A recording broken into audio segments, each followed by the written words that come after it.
Dear students, कल आपने use and conservation of minerals के बारे में पढ़ा। आज हम जो पढ़ने जा रहे हैं वो है पावर रिसोर्सेज। पावर को एनर्जी भी कहते हैं, जो हमारी ज़िंदगी में एक अहम किरदार निभाता है।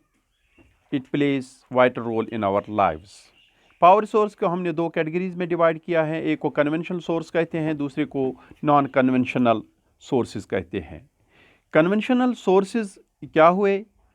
कन्वेंशनल सोर्स ऑफ एनर्जी वो सोर्स ऑफ एनर्जी हैं जिनको हम बहुत पहले से ही इस्तेमाल में लाते आए हैं, जैसे कि फायरवुड और फॉसिल फ्यूल्स।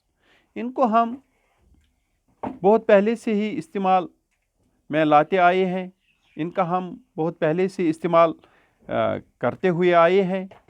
अगर हम फायरवुड की बात करें, जो फायरवुड है इसको इस्तेमाल किया जाता है कुकिंग और हीटिंग के लिए, और गाँव में जो एनर्जी यूज़ होती है इसका 50% हिस्सा फायरवुड से आता है।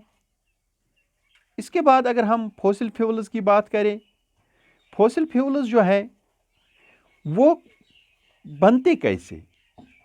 फॉसिल फ्यूल्स जब प्लांट्स और एनिमल्स ब्रीड हो जाते हैं under the surface of earth, तो ज़मीन के अंदर बहुत ज़्यादा टेम्परेचर और प्रेशर होता है, जिसकी वजह से ये प्लांट्स और एनिमल्स कन्वर्ट हो जाते हैं फॉसिल फ्यूल्स में।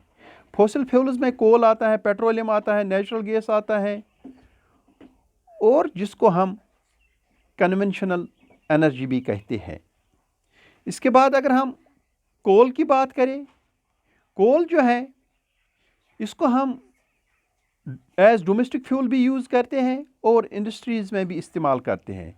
इसका इस्तेमाल हम आयरन और स्टील इंडस्ट्री में करते हैं, स्टीम इंजन्स में इसका इस्तेमाल करते हैं, और बिजली पैदा करने में भी इसका इस्तेमाल होता है, और जिसको हम थर्मल इलेक्ट्रिसिटी कहते हैं। डियर स्टूडेंट्स, अगर हम उन कंट्रीज़ की बात करें जहाँ पर बहुत ज़्यादा कोल प्रोड्यूस होता है, उनमें China, USA, Germany, Russia, south Africa और फ्रांस आता है।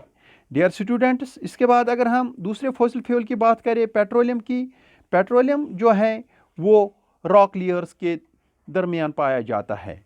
It is found between the layers of rocks, और इस पेट्रोलियम को हम ज़मीन से बाहर by the process of drilling निकालते हैं। हम ज़मीन में ड्रिल्स बना देते हैं और फिर हम पेट्रोलियम को ज़मीन से बाहर निकालते हैं, और ये पेट्रोलियम जो है वो ऑफशोर्स और कोस्टल एरिया में पाया जाता है। पेट्रोलियम को हम ब्लैक गोल्ड भी कहते हैं, क्योंकि पेट्रोलियम जो है बहुत कारआमद फॉसिल फ्यूल है। The major producing countries of petroleum are Iran, Iraq, Saudi Arabia and Qatar.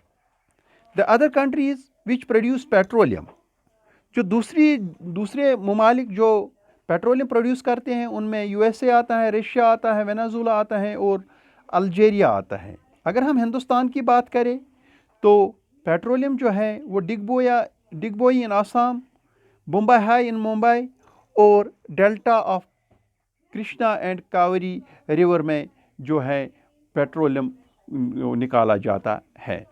इस तरह से अगर हम नेचुरल गैस की बात करें, dear students, natural gas is found with petroleum deposits.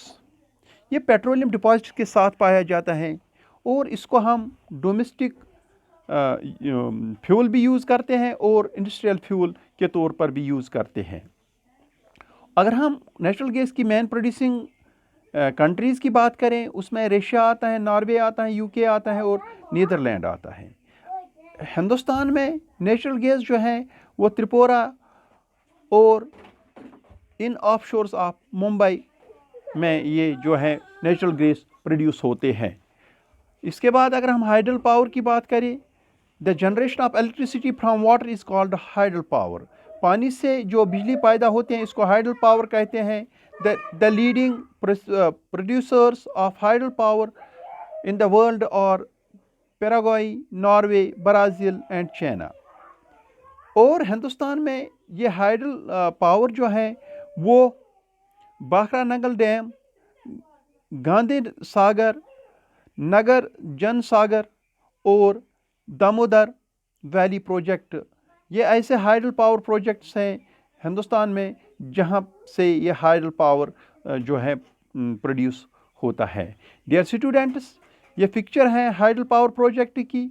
तो इसमें क्या है, पहले डैम बनाया जाता है, ये एक रिजर्वायर है पानी का, और फिर इसको टरबाइन के ऊपर गिराया जाता है और टरबाइन जो है वो रोटेट कर देता है, उसकी रोटेशन होती है। जब ये रोटेट कर देता है तो उसके साथ एक डायनेमो लगा होता है और जो करंट पैदा कर देता है, और इस तरह से हाइडल पावर जो है वो बन जाता है। डियर स्टूडेंट्स, इस तरह से हमारा आज का टॉपिक यहीं पर इक़दाम को पूछा। खुदा हाफिज़।